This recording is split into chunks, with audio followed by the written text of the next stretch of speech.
It's basketball time at the All right, one other note from the NBA, as Peter Vesey first reported yesterday. The league has fined the Cleveland Cavaliers $150,000 and suspended head coach John Lucas for the first 2 games of next season. That after the team invited the nation's top high school player, LeBron James, to a workout last week. Under league rules, teams cannot have contact with players who aren't eligible for the draft. James, a high school junior, won't be eligible until next year.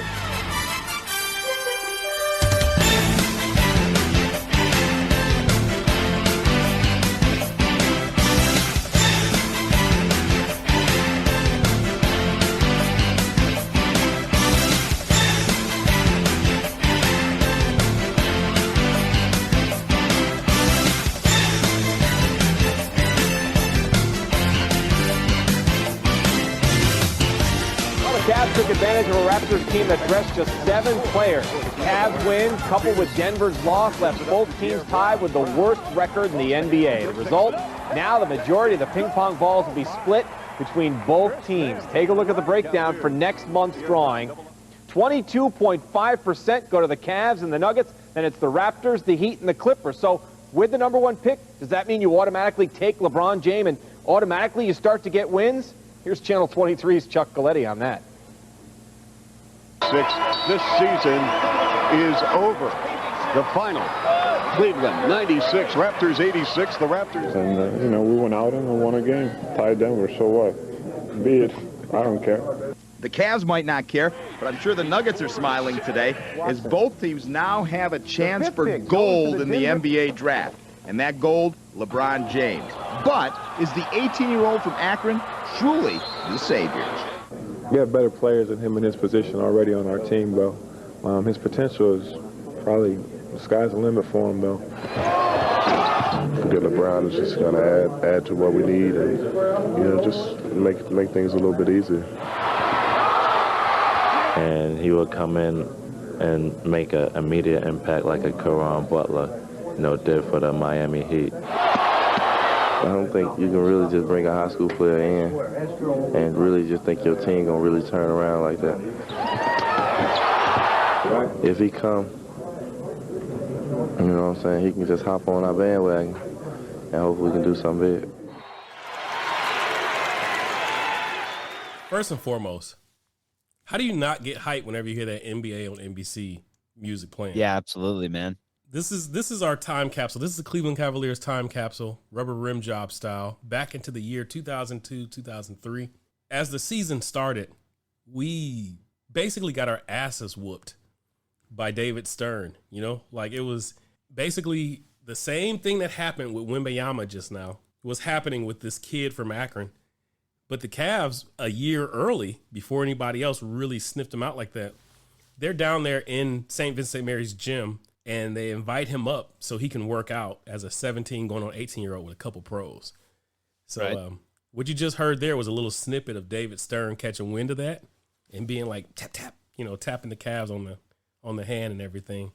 Right. What's up, Jig? Welcome aboard, brother. Man, it's good to be back, right? How you feeling? How you feeling on Time Capsule Day?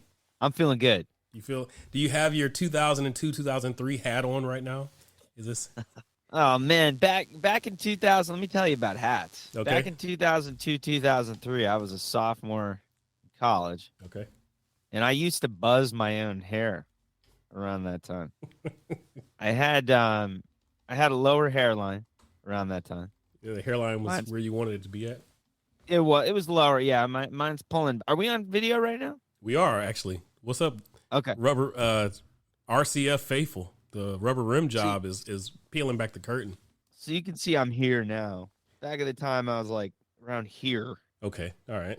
And I used to buzz it. Like I had this buzzer that, man, it lasted probably like 10 or 12 years or something along those lines. So I used to buzz it. Never been a big hat guy, but I did wear beanies probably for, a little longer. You were the beanie guy? You didn't do the fuck was those things? They used to kick them with their feet and stuff. What are those things called? Hacky sack. You weren't like a hacky sacker, were you, Jake? Hacky sack? Hacky sack. Nah, I wasn't a hacky sack guy. I mean, if you were, it's cool. Like, it was. I didn't admit it. You know enough about me to know I didn't admit it. Like, what am I not? No, I'm not bullshitting around. I would admit if I was a hacky sack guy by this point. No hacky sacks. But I did wear a beanie. I would have probably worn that from like November to probably into March, which in Dallas was a little late. I pushed the envelope on the beanie. All right. You were in Dallas 2002, 2003. Yeah. Okay. Yeah, around that time I was in Dallas. Awesome. I'm going to give you a couple of that wet your beak for that time. This show started off with our Michael Stanley band Cavs Classic because I just was like, we got to do that.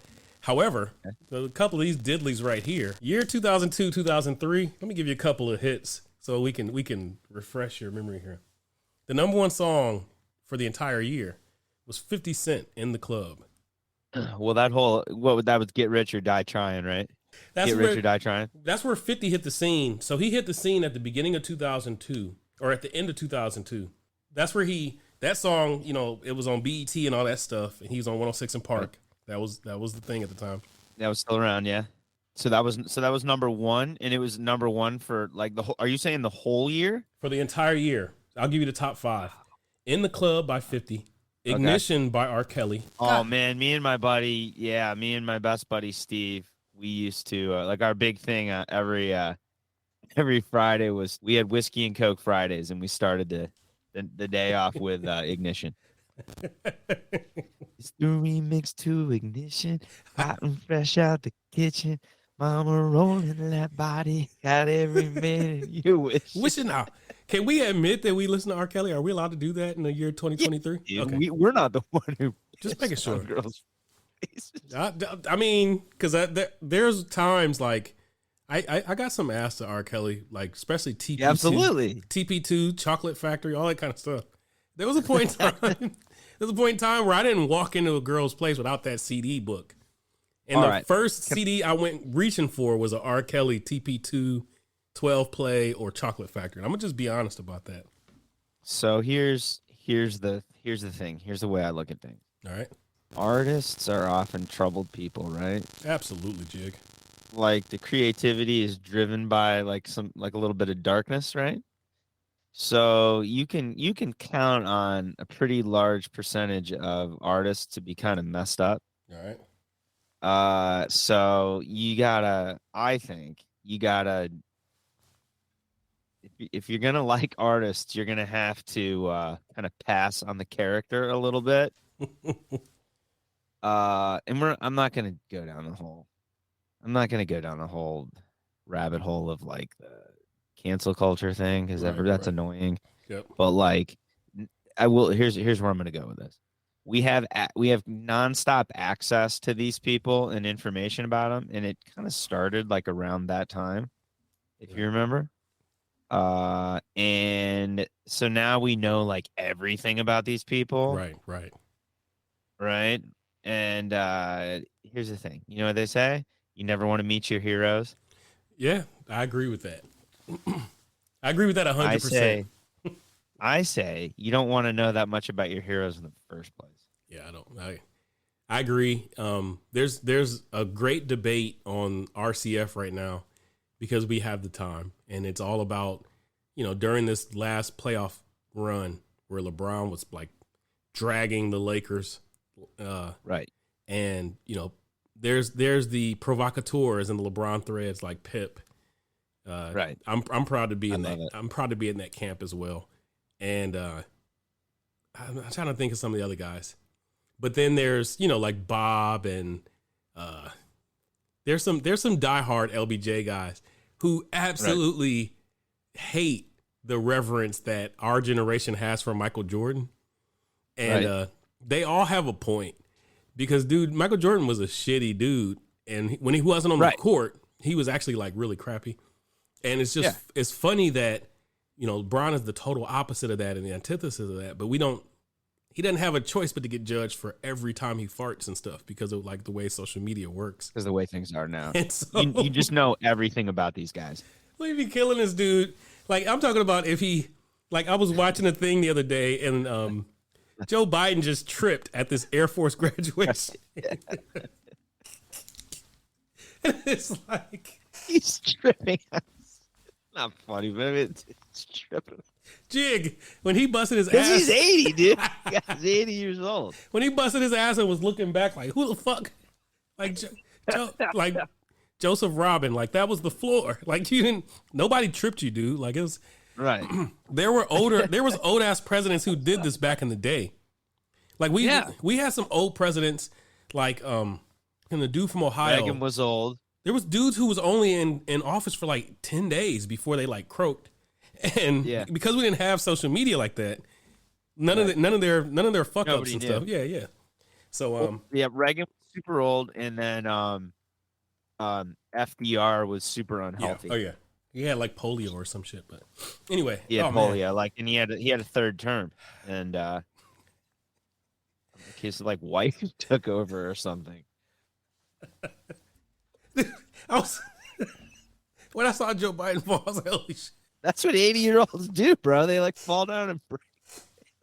We should not be laughing at the president like that. Okay, all right. It's funny, man. All right, back in the game. So, yeah. 50 Cent in the Club, R. Kelly Ignition, Get Busy by Sean Paul, Crazy in Love by Beyonce, When I'm Gone by Three Doors Down. I hated that shit. Yeah, I did too. And there's some other shitty stuff on here. Right There by Chingy, Miss You by Aaliyah. Oh my god. Super poppy stuff here. Just a lot of pop. Well, I mean, this is the top 10. Now, here goes some real shit for you. At number 11, Get Low by Lil Jon and East Side Boys. I love that song. Pump that shit into my veins. Shake Your Tail Feather with Nelly and P. Diddy.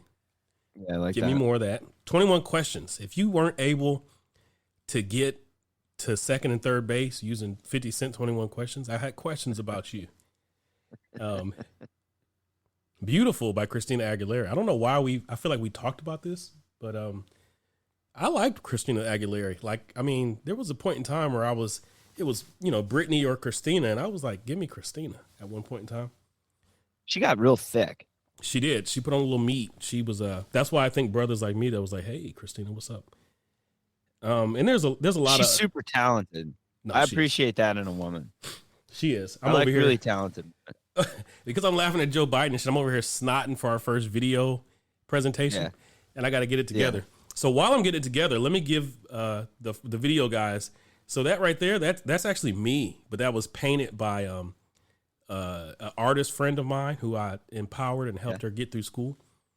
That poster right there, I actually got at the Q right after the championship. It was like a free gift when I ordered something. And this right here is my custom wine and gold.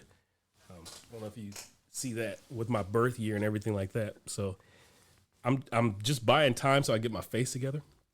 But those I can't are some really of the... show you anything in my office back here. I'd have to like mess around with my camera a lot. Well, last episode on some of the stuff that got cut out, you pulled out the pops. And I thought that was... No, you didn't pull out your pops. You actually... Yeah, I did. I did. I had my dad, and I had my beer steins and like the Led Zeppelin thing. That's and all right. that stuff. Right. The picks and stuff that you had. But you at one point in time, you pretended like this urn was actually your father, and I was pretty pissed about that. So, 2002... My dad would have appreciated that. Yeah, he was like, oh, that was a good one. 2002, 2003, we are in the flesh. If some of that music doesn't bring you back, I was a freshman who just found out he was getting ready to have a baby, so I had to move back home. So I was out in the beautiful metropolis of Pittsburgh, Pennsylvania. And then I learned this, I figured this stuff out, and I'm like, oh shit, I got to get back to Northeast Ohio, you know? Right. So that was my life. That was my reality.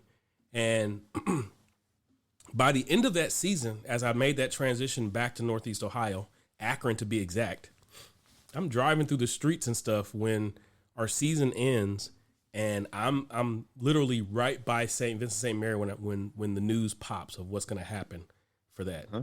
So I'm kind of getting ahead, but I just wanted to talk about like where I was at in that time and how all of that kind of like came to life for me. Oh yeah. So you're in Dallas, kicking it down there with the ignition bumping before you get your drink on. And I'm back home in Akron, where at this point in time, I'm working was driving a tow motor for this company out in Cuyahoga Falls. So I came back and my dad helped me get my OSHA or OS, whatever it was, certification. Yeah, that's it. OSHA. I got my OSHA certification like within a week of getting back. I got hired on at like $17 or $18 an hour. At the time, that was like 30, 40. That's good. That was like $30 or $40. So I'm 18, Absolutely. 19, don't have any kids yet, and I'm about to have money. And I'm just literally like riding around Akron, Cleveland. I drove up to Toledo, Detroit. Like I was chasing them down. So I don't want to get into that anymore because this music right here is that, like, and that R. Kelly played a big part in it. The one thing I remember about that season as this call goes on and stuff is that, dude, I had a lot of high hopes for DeJuan Wagner. Me too. Like a lot. Like I did too. You know, like he'd scored 100 points. Remember, dude, that was his whole bit. And the season started off. There was a game. We're gonna jump into all that and stuff, and we're also gonna do some calls. There was a game where he went to New York, and he had like 25 and 10 or something. He made Colin Sexton look like a hobo, like the way he used to do it. Because this was like at the height of Allen Iverson's reign, right? And he, by all intents and purposes, looked like a mini Iverson. Right. It was like, man, who is this 6'1", 6'2" dude from Jersey that's just like dropping numbers on dudes? And he gave us Camden, I think. Yeah, Camden, New Jersey. He gave us a flash of it. His father, he had a Hall of Fame father. Right. And we're like, all right, we really hit the jackpot. Jim Paxson, these dudes know what the hell they're doing, you know? Like, if we can just lose enough games, get this kid from Akron, put him with this guy right here, this new Iverson guy, it's going to take off. And somehow, in the middle of that season, or at the very beginning of that season, his colon or his whole body imploded. Like, he had like, what was it, like diverticulitis, or what do you call that? What is that, Jig? I don't know. It's like you can't you get like I don't know. It derailed his entire life. Like, right. Yeah, I mean it ruined. Yeah, I look here's my thing with him. As bad as his colon was, he couldn't go left. He couldn't go left to save his life. Like, there was no going that way. Couldn't go left. But isn't that like how much of a baller are you if you still like dropping 25 and 10 as a rookie in the NBA and you only have one hand? I mean, he was pretty skilled. I mean, he had talent. He was exciting for a brief period of time, and then the league caught on that he literally could only go in one direction. Isn't there a band called One Direction? One Direction. Like there was an Asian like kind of totally inappropriate cultural joke now I'm thinking about it. And it's like wand erection. Okay. And like you had to read it fast, and they did it like with an Asian person up there, and it was like, oh, the band is One Direction. So wand erection was actually One Direction. Go ahead, please. I get it now. I get it. So okay, so to cover and maybe even close out DeJuan Wagner, because I'm totally getting you off. I'm like, I keep taking you off the path as much as I possibly can. Go ahead. No, that's okay. I mean, he's a rookie that year, and let's look at these numbers here. I couldn't stand him. To be honest with you. So you didn't like DeJuan Wagner? I really couldn't. You can probably tell. All right. I did find him exciting. I mean, his rookie year, he was putting up, he put up 13.4 points on 36% from the field. Yikes.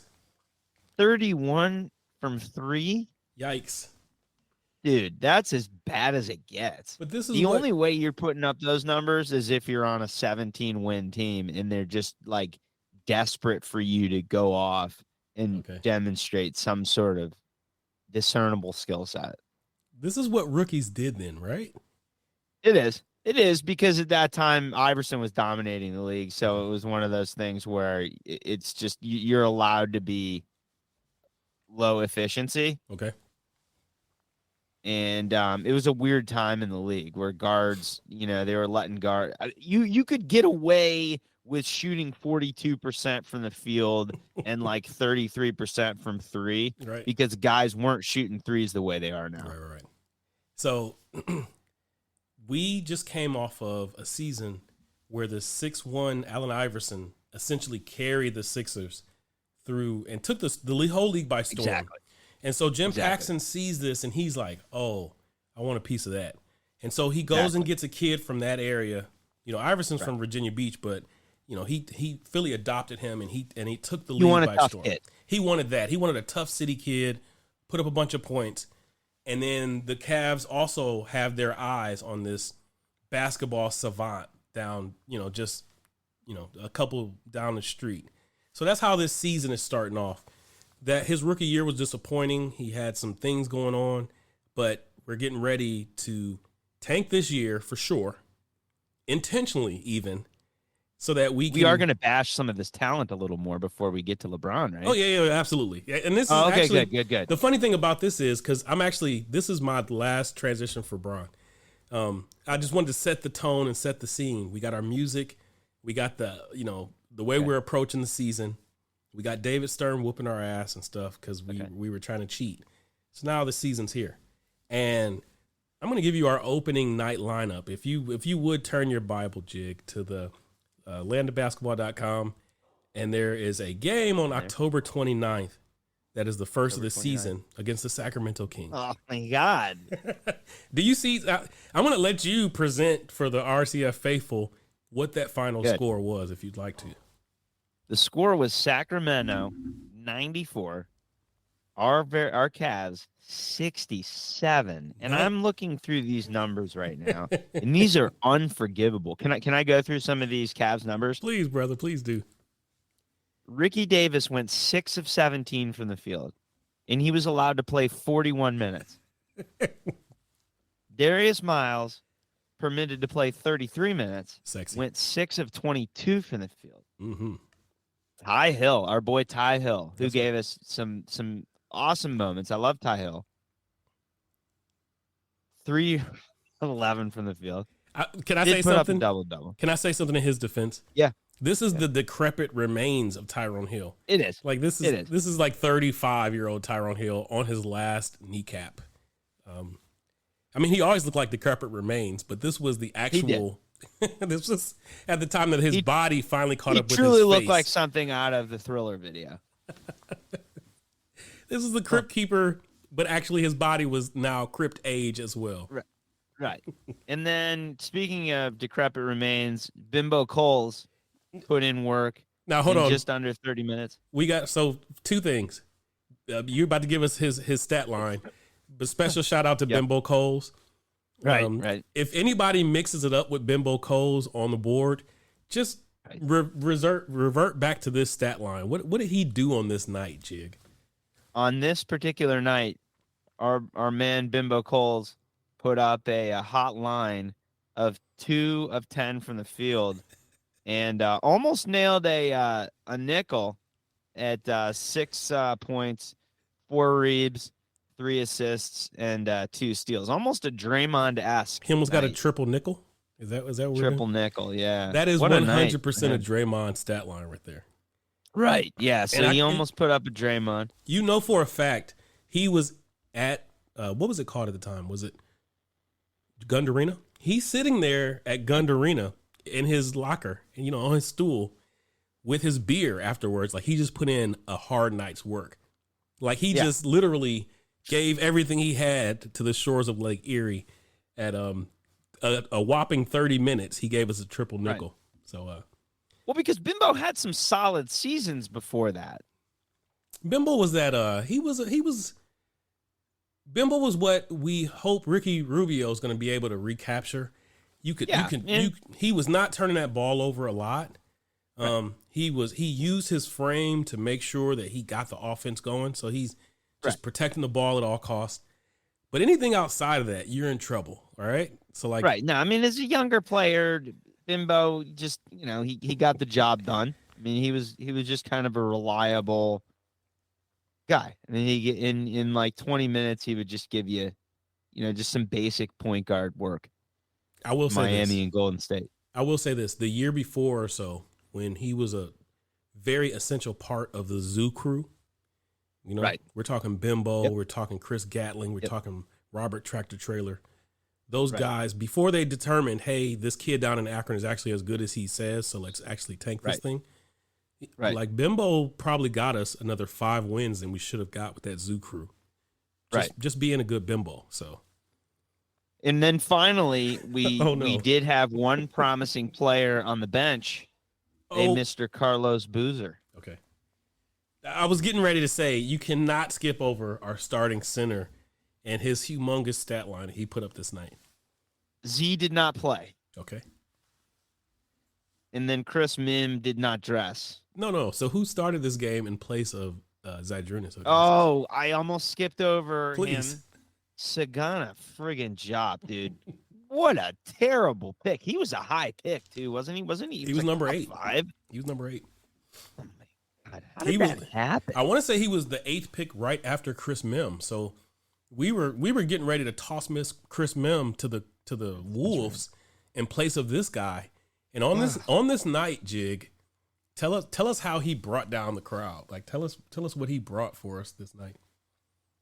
Sagana job put up another sick line of nothing from the field, 0 for 2 from the field, 4 rebounds, and a very helpful 3 blocks. No, I was gonna say that those blocks because this is in 2002, 2003. So it wasn't like we were running up and down the floor, but 3 blocks, But yeah, he definitely shouldn't have played 20 minutes. Here's the thing about Sagana Job. The dude hung around for 12 years in the league. Right.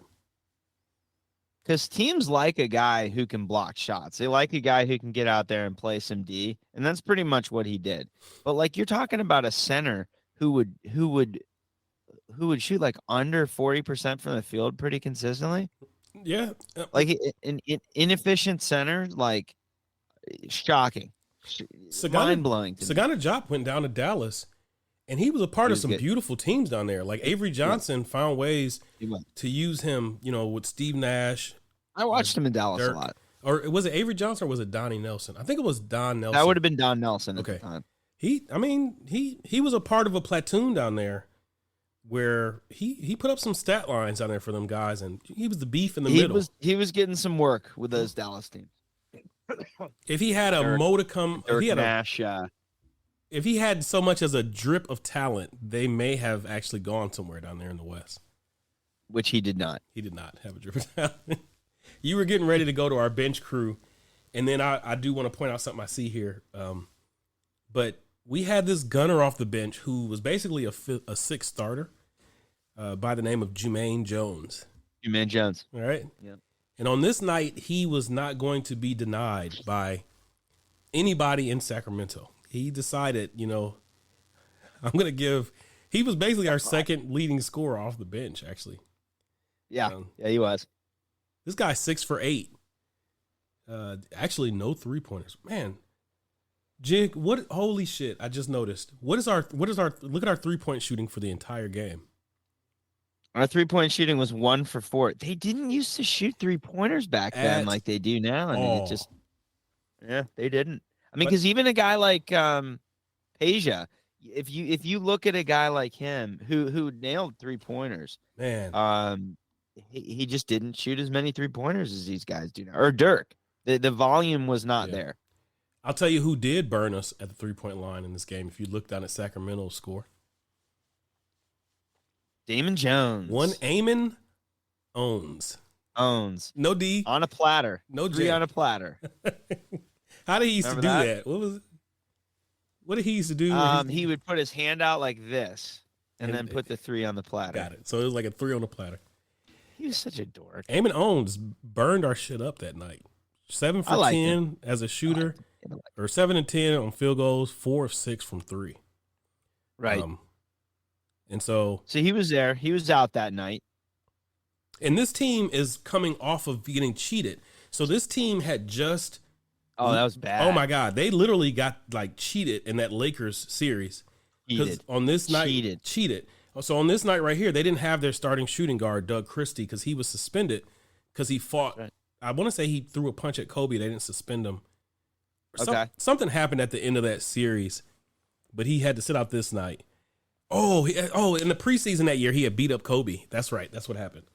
Is that what happened? Yeah, they had a preseason game that was in a neutral site in California, and Doug Christie punched Kobe in the face, so he got suspended for the first game of the season. I think the first couple of games of the season. Do you remember that whole deal with Doug Christie where his wife was like super like dominant of him or whatever, and it was like a whole weird thing? His wife was crazy, and then she actually became a superstar for reality shows. So did she really? She's like on That's how that worked. Basketball Wives. Her name is Basketball Wife. Oh, what is her name? I can see her face. There's a meme of her, like she's super famous. Like she's doing this on a meme where she's like counting and cussing people out. And yeah, like to this day, she's actually had a longer career as a reality TV wife than Doug Christie had as an NBA player. Jackie Christie. And so she was like historically she made wives famous as a basketball thing because she had him laying in bed with her finger out. Is that what we're talking about? Yeah, that's the meme. It's like totally. But she used to have him on such a tight leash. And so they interviewed her a couple times. That was the whole deal. Yeah. And she was like, he never gets to see his paychecks. They come straight to me and I give him an allowance. And that's weird, bro. When he goes, that's weird. As soon as he gets to a city, like if he's going to Cleveland, he has to call me and check in as soon as he gets to the hotel. That is weird. She's like, I have the number for every room that he walks into before he walks into the room. That was their rules that they had for each other. Their rules. Yeah. And so on this given night, Bitch Boy was not actually on the court. He was in the crowd getting whooped by his wife. A few other guys I'm noticing in there, and I'm sure you see him, number 2, Hito Turkoglu on the court. That just triggered me. Let's not talk about him. I got Turkoglu PTSD. Yeah, this is a happy episode. You do. I know you do. Let's not talk. We're not even going to go into that ugly bastard. I was getting ready to cry. So ugly. I used to like. Let's not get into him. I used to like Keon number Clark. 3. Keon Clark. Number 3, one of my favorite players of all time. Had his shoes growing up. Number 3. Chris Webber. Yeah. You said number 3. Well, he's the third one on the box. Okay, got it. I loved Webber so much. I love Webber's game, yeah. I want to say this season he ended up like tearing his ACL or something, and then they traded him to Philly, and he was never the same. He was not. He was not. But at the beginning of this season, he was still that dude. He's got 9 points, 14 rebounds, only 3 assists, which surprises me but Adelman used to have that ball moving. So it was never about like some guy. But Webber's stat line wasn't bad. It's just they were blowing us out so bad that he only played half the game. Missing a lot of shots. It looks like these guys are missing a lot of shots that night. I just love Webber, man. I have a lot of memories of him. I just remember him coming through the Fab Five and then coming into the league. I was super excited. I just wore his shoes as a kid. Yep. I don't know. I love him.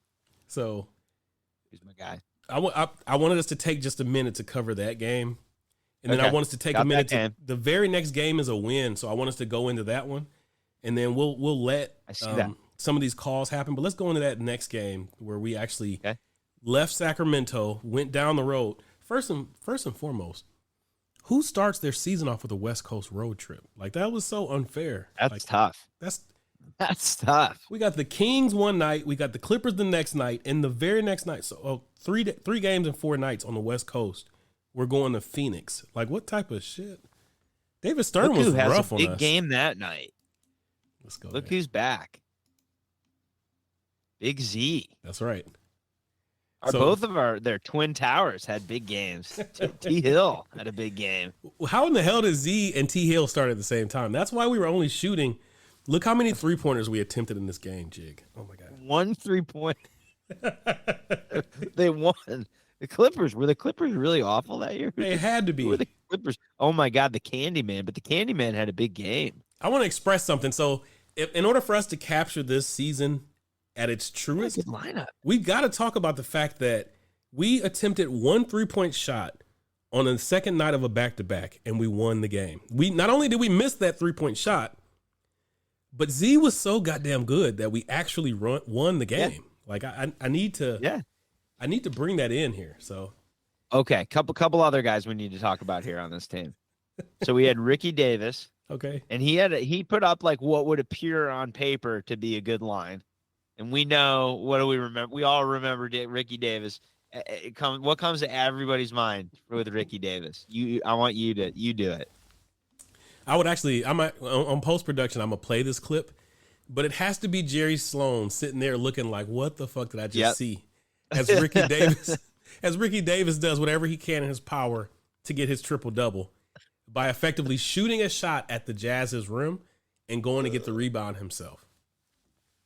Do you remember when Andre Blatch did the same thing? I do. But like way more aggressively. Can we wait? Because I'm gonna get killed for this because I've always been that guy who, as I look through a roster, and I just did it on the last thing, I was like, ooh, Keon Clark. I've always salivated over these big stupid dudes who who are blessed with these basketball bodies, but have the brains of like peanut brains. And so Andre Blatch was that. He had all of the natural talent in the world. Like you'd be like, oh my God, like this dude is Stromae. He'd have those stretches where he would just look like he was a superstar. He could if he ever put his brain where it was supposed to be. And so look at former Cav, fourth down on the box score. Andre Miller. See, this actually broke my heart though, because this was the year. So we had just traded him in that offseason. Yeah. We had just sent him there for Darius Miles. And I always loved his game. Who didn't? He had 15 points on 5 of 9 shooting. 14 assists, only 1 turnover. That's an Andre Miller night. 14 assists and 1 turnover, RCF. That's an Andre Miller. That's an early career Andre Miller night right there. 6 rebounds, 1 steal, and 5 of 7 from the free throw line. That is an Andre Miller night. Balling. And I'm talking about he didn't have like the most talent around him. Like he only had one guy who even attempted a 3-point shot in the starting lineup with him. That was Quentin Richardson, who went 2 for 6.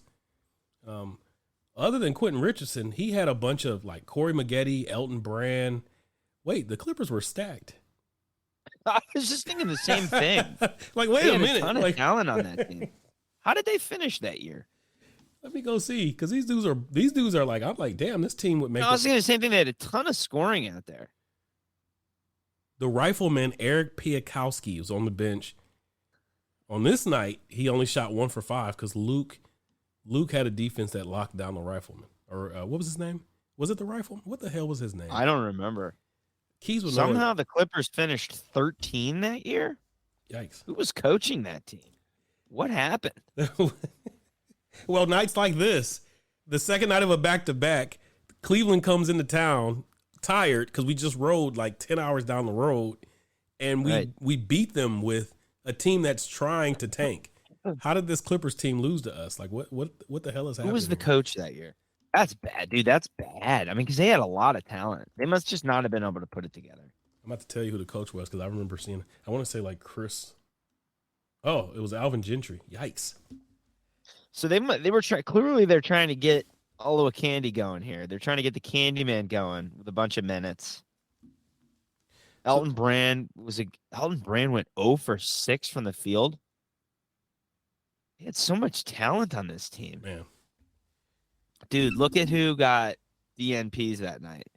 Cherokee Parks, poor man's Leitner, and Wong Gigi. Do you remember Wong? I do remember Wong. What was he, 7 something? 7? He was big. He was big, and he was a big disappointment.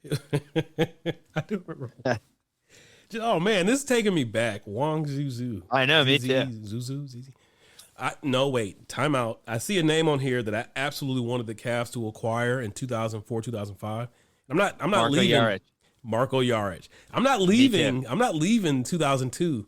However, this guy, he had gone to the Minnesota Timberwolves, and he was dominant. Yeah. Like, he was balling. Yep, he was like the prototypical he was like that prototypical third guard. Yep. And as soon as we got that money and we were ready and we were looking around the league and stuff, there was 2 names that I was like, oh man, if it had to be this guy or that guy, give me that guy. Sarunas, Jasikevičius. Jasikevičius. Try to say that like you just nailed it. By the way, Kinda. I'm close.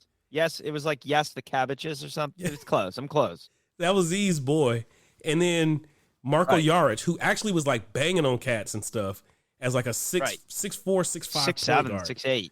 God, yeah. Like, so here he is in Clipperland. I'm sure he was like either a rookie or like really young guy at the time. Him and Eric Piatkowski and Keon Dooling and these Chris Wilcox from Maryland. These dudes let us come in there and spank them with a team that was not trying to win any games. Like, what is happening? A ton of talent. I mean, there's not very many guys who weren't good. I will say this. Wait, we skipped over. There's a couple of names that pop up here for us that were not on the last game's roster. I don't know if halfway down to LA, we signed this guy. Michael Yogi Stewart makes a cameo, 5 minutes, 2 points, 3 rebounds. He was the missing piece. Like, never mind what Z did that night. Where in the hell did Yogi Stewart come from? I remember he was another guy who lasted 8 seasons. This guy lasted 8 seasons again. Who was that, Yogi Stewart? Can that be true? How does that happen? There was a lot of big guys back then who definitely shouldn't have even made NBA rosters. But when you see teams only attempting 1 3-point shot a game, you kind of, they just keep them around. Can I tell you something, Jig? Please. And I don't mean to bring down the tone or the tenor of this, because this is fun. JBB would dominate during this time right here. Like, he's literally, he coaches for this time. Like, absolutely. That's why it kind of sucks. Wait a second. We got to talk about somebody else here.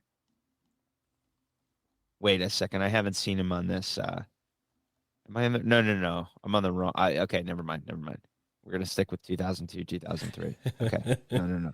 I do want to point out, so there's a name that's going to come up a lot as we continue with this time capsule. One Milt Palacio. So he started off the season as the third guard for us, but he eventually took that starting nod once they realized Bimbo should be put out to pasture. Milt Palacio here had 5 points, 3 assists, and 5 rebounds. And he was just like, in 18 minutes, he was like, he was capable still of what Bimbo was no longer capable of doing.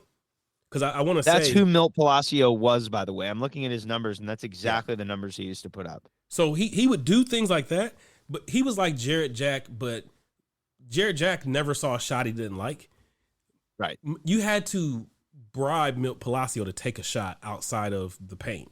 Like, he refused to take shots.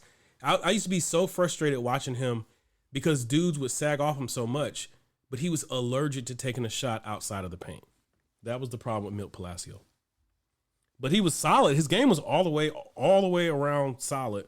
He could run a team. I think he left us and went to Toronto, and he may have attempted 23 pointers in his whole career. But I was just like, man, if that dude ever put a jumper with his game, he'd actually be a starting point guard.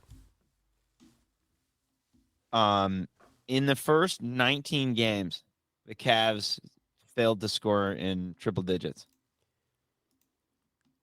Good call. They did win 2 of those games, though.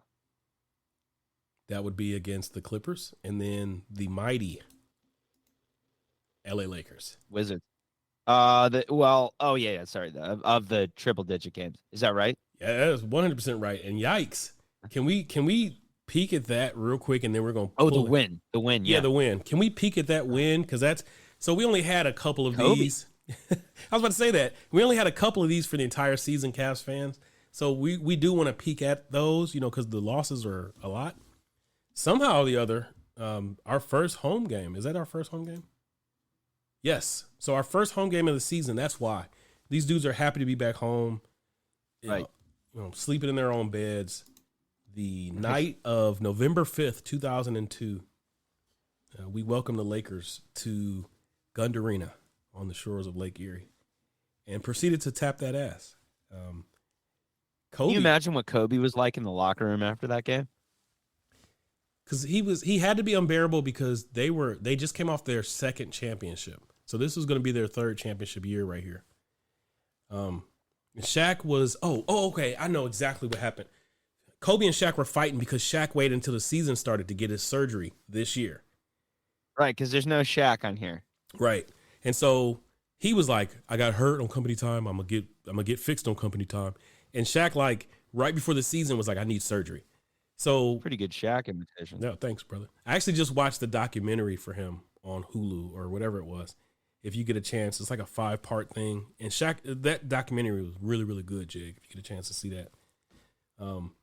So Kobe had 15 on 5 of 13 shooting, played the entire night, 9 assists, but he did have 5 turnovers. Big Shot Bob played 32 minutes and only went 1 for 7. Right. With 4 They turnovers. got nothing out of these guys. Absolutely nothing. Derek Fisher. It's a classic example of a night where their role players just provided nothing. Absolutely didn't show up. The next 2 high scores after Kobe were Samaki Walker with 14 and 7 and Devin George with 12 and 10. I used to like Devin George's game, like, honestly speaking. Like, I really did. I was like, Devin George is like a taller Okoro in that he just kept the ball moving, and you had to bribe him to take shots. Like, you were like, go get yours because you're actually more talented than you are. He was like, no. So yeah, that was off the bench Slava Medvedenko, who I remember Stephen him. A. Smith made a career. Fun name to say. I was about to say Stephen Talk about A. a fun Smith name to say. made a career out of saying his name, Slava Medvedenko. Yeah. Brian Kareem Shaw. Rush. Yeah, Kareem Rush. My boy, who I just referenced on the site, Tracy Murray. I don't know why I referenced Tracy him. Murray. Why the hell did I just reference Tracy Murray? I don't know, but I remember him. But he was a shooter. He was Lamont Murray's first cousin, who we had just traded. I remember Lamont. Yeah, we had just traded Lamont Murray. He carried those teams, him and Clarence Weatherspoon carried those Randy Whitman teams, right? And I want to say we traded Lamont Murray for Ricky Davis. Or did we just let him walk? I think that's right. So it was Lamont Murray and Wesley Person, and we traded Wesley Person to Phoenix. And I don't remember what we did with Lamont Murray, but I liked Lamont Murray. He was just tough to watch at times. He was a black hole, and if he got the ball wasn't coming back out of that. So the Cavs traded Lamont to the Raptors for Yogi Stewart and a first. There you go. And Murray was coming off a pretty good season. Was this 2001 when they traded him for Yogi Stewart? 2002. Oh, so it was right before this season or right at the end of last season. Right. So the Cavs, Ricky Davis has another big game. Big Z's coming into his own here. Z has a big season. Or big game here. He puts up 23, 8 rebounds, 5 assists, 4 blocks. It's a big night. I actually want to bring in a call because what you're getting ready to say, one of our calls actually. Yeah, let's do some calls. One of our calls really kind of references the fact that to start this season, Z almost tore up our whole lottery ticket. Like, Z was like, he came on a mission, right? And I want to say what you're seeing here, he might have given us like a good strong 10 or something games before he had an injury. His early career Z. Yep. And Z was, he was injury prone. So like you would get a couple nights like this and then he would just like totally be on the shelf. And that happened this year. So let's see what one of these guys are talking about here. Hey, Rich. Hey, Jig. It's JJ. How are you both doing? I'm now in Southern California for the week and where I was born. And this coming here reminded me just over 20 years ago, I went to watch LeBron James playing for St. Vincent St. Mary against Modern Day High School in Southern California. That time, Cedric Bozeman and Darryl Strawberry Jr. at Modern Day High School expected to be NBA talents, but none of them emerged. That specific game, Strawberry Jr. was known for his defense, and LeBron, he's going to hit shots outside. I mean, of course, during when high school, he wouldn't be able to make shots, but LeBron is a beast. He was so strong, athletic. He was just a player I've never seen before. Like, you just know how amazingly talented he is. So at that time, I was hoping any way we can get LeBron James. And I was the only one being a Cleveland fan. And there was no internet back then, really. You got AOL Instant Messenger. That was basically it. And so there's no like chat forums until maybe a little more, maybe the ESPN board, but not really. But I still root for them all this time, you know. However, there was one year where I thought we had a chance, was at the beginning of the season 2000, year 2000. Okay. This consisted Andre Miller, I think Matt Harpring, of course, Big Z, Cedric Henderson, Wesley Pearson, right? And then you got Clarence Weatherspoon and Chris Gatlin. You know, this team, I remember because they passed the ball so well. They played team basketball. It was so much joy. Kind of reminded me before the year when Donovan Mitchell came. Then this team was a lot of passing and teamwork. I thought this team was phenomenal because in game 2, we upsetted the Sacramento Kings of Paige Stockbridge, Chris Webber, Bibby Bays. And of course, we upset Utah with Stockton and Malone. And we went on, a 14-7 start. And I was just bragging my fans, Cleveland is back. It's finally in. But everything just hit down the drain when it just announced that Big Z got injured and out for the year. Yep. So it just felt like everything went back to usual Cleveland. And I was wondering when, we can be playoff contenders again. All right, so hold on. Here's part 2. He's actually so I thought he was referencing this season. He's talking about the Zoo Crew year where when Z went down, like we looked like we were like, oh, wait, this is actually a real team. I remember that. Okay. Mm-hmm. It's JJ part 2. So back when I was talking about how this year 2000, we had Andre, those guys, we started 14-7. And when Z got injured, I just felt it was back to usual Cleveland again because we could only win 16 out of the next 60 games. 16 out of the next 60. So it's just devastating. You feel that Cleveland, maybe we're just a crappy team, just never going to be good again. It's always, is this what is always a curse or whatever? Tell him, JJ. But everything changed on lottery night. When it was announced that the Cleveland Cavaliers, the number 1 pick goes to the Cleveland Cavaliers, it was phenomenal. Cannot believe it. I'm sure everyone who experienced that, it was just phenomenal experience. We can be playoff contenders again. It was a dream at that time. Jumped in joy of tears, and it was just a very emotional day.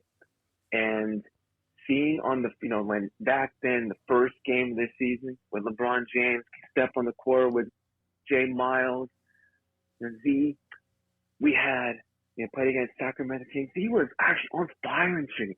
That's when I knew one day Cleveland will win a championship. Thank you, Rich. Thank you, Jig. Thank you, Real Cast fans. Appreciate you guys. I remember that. I remember that big start. I remember that fast start. I remember the disappointment of Z going down. I remember being on those boards. It was the ESPN boards. And then I remember Glenn coming along. No idea of that. I was like, wait, what? Yeah, there were the ESPN boards, and then Glenn came along, Infante, and then he moved everybody over to the Just Basketball, JBB boards. And then we went from there to the RCF boards. Nice. That's how that all went down. You're going to talk about some history. Jig just gave me, because I was a late bloomer. I came in, I definitely jumped in post LeBron draft and everything like that. I jumped in right when I was getting ready to move down to Tennessee. I remember being on the ESPN boards back in college. Okay. Everything before that, I was in the Akron area. I was right down the street, so I still was going to like 20 games a year, and I had all my family around me. I was like, I don't need to talk to no internet dudes. But then as soon as this move down to Tennessee started, I was like, holy shit, I'm gonna be so disconnected from everybody talking about my team, and that's where I jumped on board. Yeah, I didn't have anybody in college. All my buddies were Mavs fans, and they used to bust my balls about Cleveland teams. So I was like, oh, I gotta talk to somebody about this shit, or at least observe people talking about it. Did you, so while you were in Dallas in 02, did you get a chance, 02, 03, did you actually get a chance to check the Cavs out by chance when they came down there? I did. Yeah, I would watch them when they'd play the Mavs. And then the Mavs were fun to watch at the time, too. So we're talking about, give me 1 second. I'd watch Darius Miles with that stupid head pound thing that he would do. God, I hated that. I hated He's that too. so stupid. Because he was so bad, but all he cared about was being able to do that. So they actually came to your neck of the woods on March 18th, 2003, and proceeded to lose. I would have been at that game. They lost by 20 to the Mavericks. Yeah, I was at that game. Okay. I was definitely at that game. That night, you watched the DeJuan Ilgauskas put up 30 and 13. That sounds right. You also saw that Carlos Boozer was now a starter who put up 12 points guarding Dirk. Mm-hmm. Ricky Davis that all sounds right. Played 40 minutes and scored 11 points and had 6 turnovers. But he did have 10 rebounds. I bet you Nash would have been on that team, right? You want to hear something crazy? I bet you this might have been right after Ricky Davis just did the triple-double thing. Like, because I see it. Sounds right. He looks like he was chasing a triple-double to have 6 turnovers and 4 assists. And then I want to say Eduardo Nahara would have had a pretty good game that night. Did he have a good game? Anytime Eduardo Nahara stepped on the court, he had a good game because his games weren't measured by points. But I'll give you a stat line. He had 7 points, but he had 3 blocks and 3 steals. So I remember this. Off the bench, he actually dominated. He did. I remember this. As a defensive specialist guy, if you had 3 points and 3 steals, you had a really good night. Absolutely. I remember him having a big game.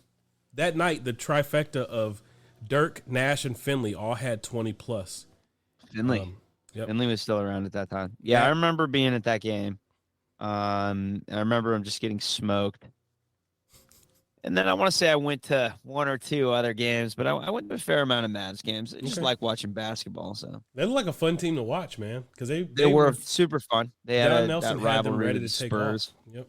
They had Nick Van Exel on the bench, Sean Bradley on the bench, good old Popeye Jones, Adrian Griffin, who just got the job in where's he going?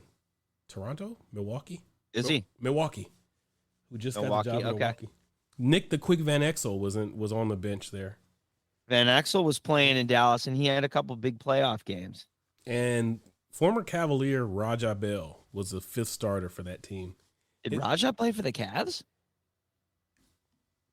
I'm sorry, he didn't. He was actually in the front office. Like he was. I did not know that. Yeah, during the Mike Brown years, he was like a special consultant or something. Was he really? He had some type of coaching tie to the Cavs at one point in time. I liked Raja. Raja was a good player. I did too, honestly. Good call, JJ. Way to bring back a couple of. You got us going, man. All right, who we got next? Let's go. Hold on 1 second. I'm hearing some fuzz. Might have been me sniffling. Randolph. Yeah, but I got a Facebook notification in real time. Hey, this is Randolph Keys. I'm actually in my car driving through the financial district of San Francisco, but wanted to talk about 2002-2003 Cavs since I'm one of the old heads. So you got to remember that back in this era, people didn't even know how to tank. Tanking wasn't a word that was thrown around. You also had people walking around dressed as like wizards and hobbits and even pirates. And so it was a weird time.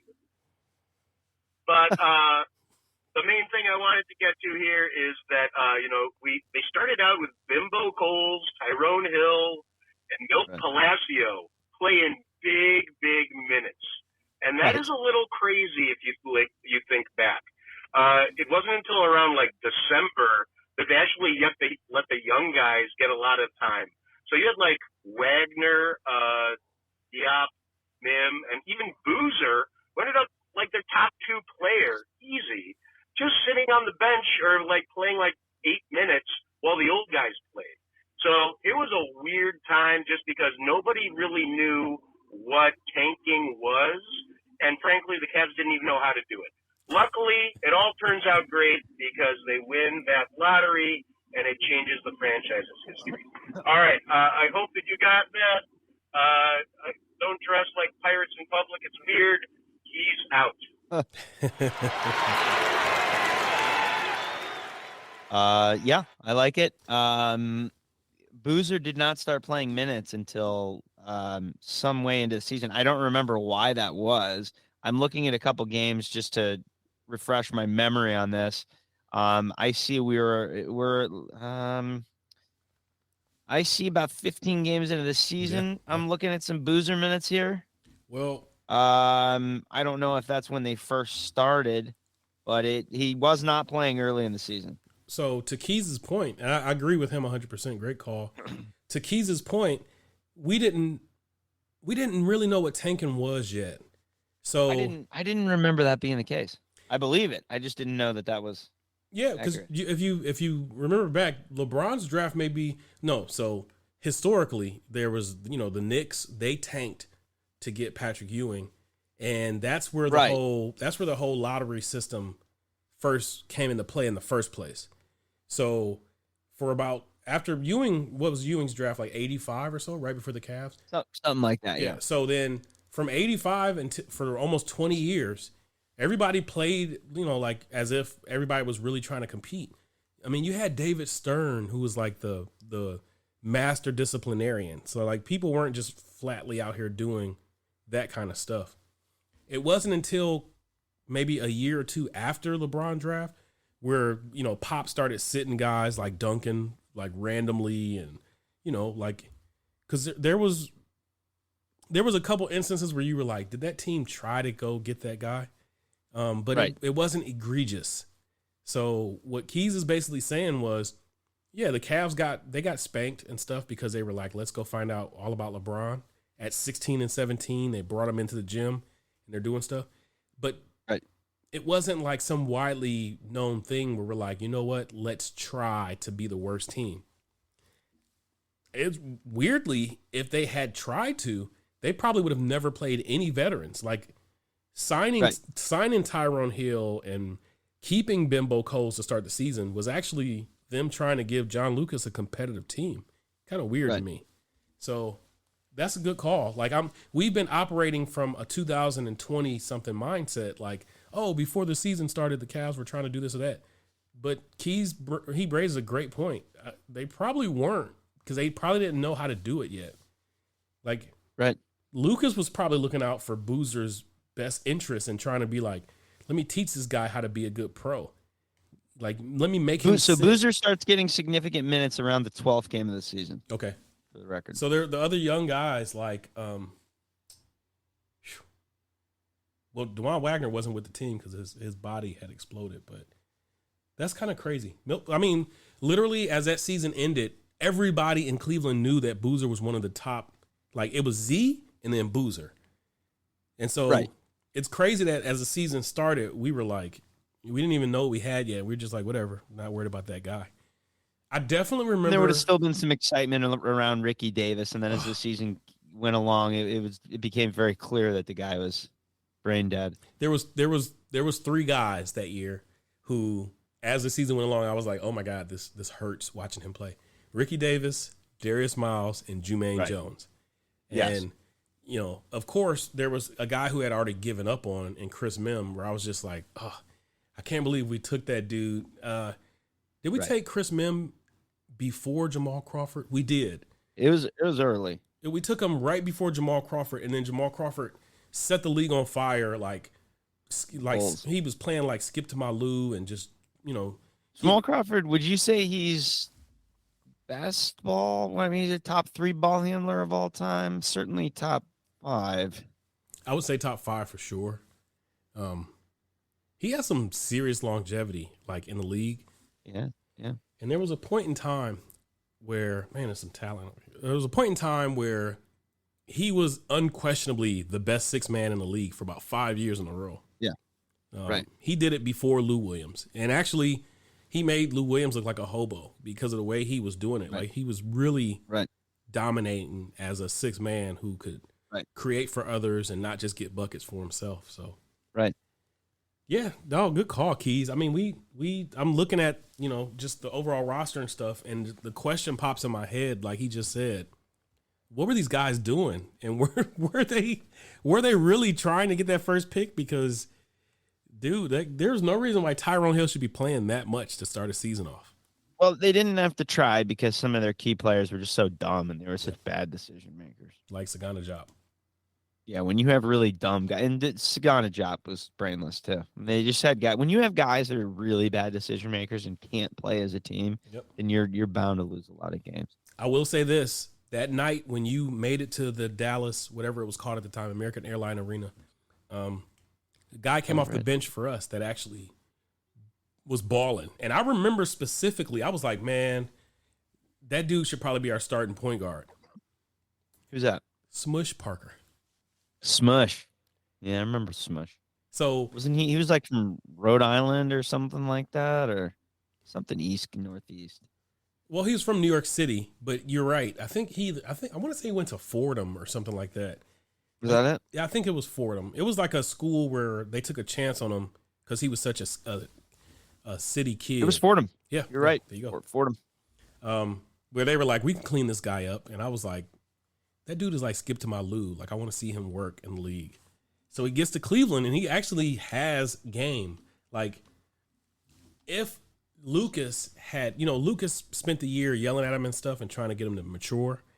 But if Lucas had the foresight to put the ball in his hands and stuff, because Smush Parker ended up having a pretty, a little bit of a career, with Lakers and everything like that, where he contributed to some wins.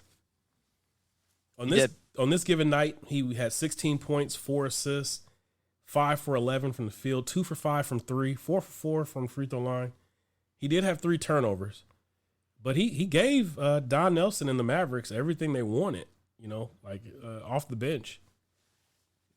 In only 20 minutes too. I want to stress that. Like, he was putting up numbers in only 20 minutes. So he was getting it done. Yeah, Smush Parker was balling. Good call, Keys. We're gonna bring this next guy in. All right, guys, this is CBBI, the 10th member of Real Cavs Fans, one of the original members. Signed up on the first day, so I figured I'd call in. I know Eric Chigo very well. Never met Rich, but know him, know of him, know he's a really great poster, so I figured I'd give a call, share some info with you guys.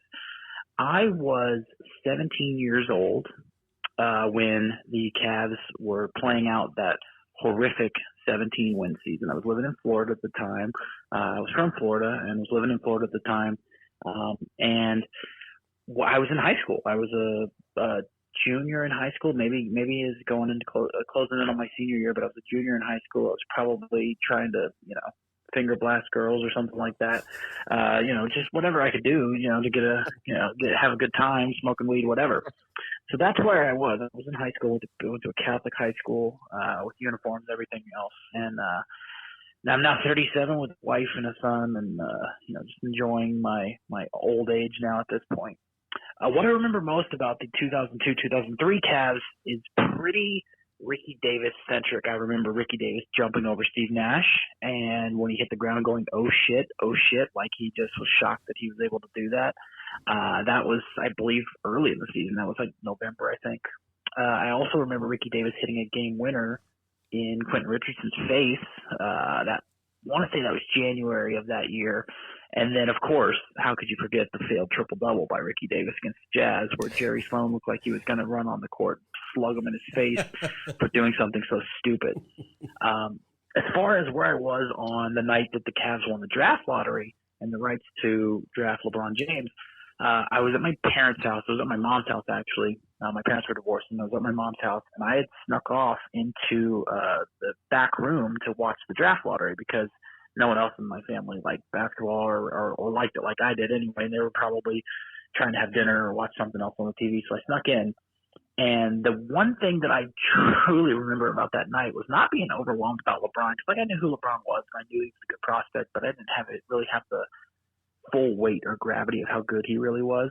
But the thing that sticks in my mind and will never go away is fucking blind Gordon Gund flicking his tongue like a lizard almost. And then go back and rewatch the video when Mike Tirico, who had hair still at the time, interviews Gordon Gund. He does this bizarre tongue flicking thing where he looks like a lizard person, and it was really bizarre. And you knew he was blind, so it made it even more weird. So it was just strange. As far as parallels, I do think there's some parallels. I mean, that Cavs team was horrible in 2002, 2003, won 17 games, had no real hope to do anything. John Lucas was just basically rolling the ball out and letting them do it. Wait, I got to give him some claps. That was good. That was really good. The His, Gordon Gunn thing, man. Dude. That was good. Nice job. That whole call, there was such a gamut of emotions, right? Yeah, we started off with something really, stuff in there, really well happy, done. like finger blasting. And all. It's like, wait, this is exciting. Yeah. And then we get to this, and it's like, wait, this is disgusting. Like, what? Roller coaster. Roller coaster. So starting with high school, great times. We all remember the same. You're a Catholic school, so. I did not go to a Catholic school, but I did go to a private school, and I have the same memories. I enjoyed it. Okay. I love it. You're bringing back memories. I want to talk about the Ricky Davis dunk. Absolutely. Doesn't get any credit. You won't find it in any of the highlight packages. That was, so again, against Dallas, the early game against Dallas in Cleveland. Ricky Davis coming down on the break, and Steve Nash thinking, I don't know what Steve Nash was thinking at the time, but I don't think there was a charge circle yet. So he's literally underneath. There was not. There was no charge circle then. Underneath the basket, like he didn't even have to reach far in order to, but he stepped out a little bit. Totally got posterized. Way out of position.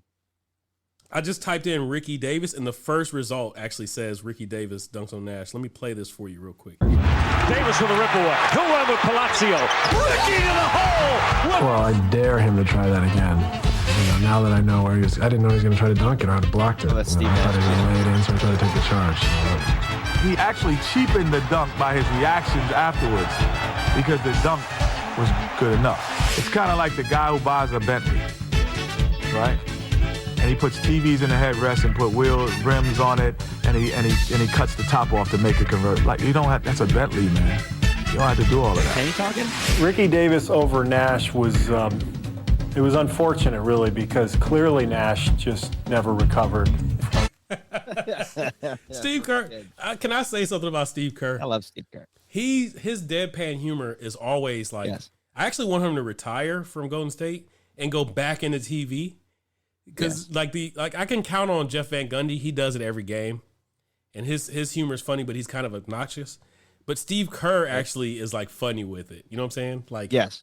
But that voice, I like them both. Yeah, I'll always like Jeff. Yeah, There's always a place in my heart for Jeff Van Gundy because I appreciate the obnoxiousness. That voice, I like that he's a little bit of a provocateur. That voice right before Steve Kerr was actually Kenny Smith. So the Jet. Basically, looked down his nose at Ricky Davis because he stood there and went, oh, shit. Which was, right. He's right. He looked stupid as hell because he's like, I just dunked on Steve Nash, but let me almost do the same thing Darius Miles was doing with the thing. Right. Like, you gotta like do it like you've been there before. Yeah. Act like you dunked on a guy before, Ricky Davis. It looked like it was very similar to the Vince Carter over that French dude dunk. Frederick Weiss, good memory, but it was over Steve Nash, whereas Frederick Weiss was like 7'2". Right, exactly. Good call. So, great dunk though. Either way, CBBI was talking. What else did he get? Oh, he mentioned the game winner against the Clippers, where remember it. Ricky Davis busted Richardson. It was everybody knew where the ball was going.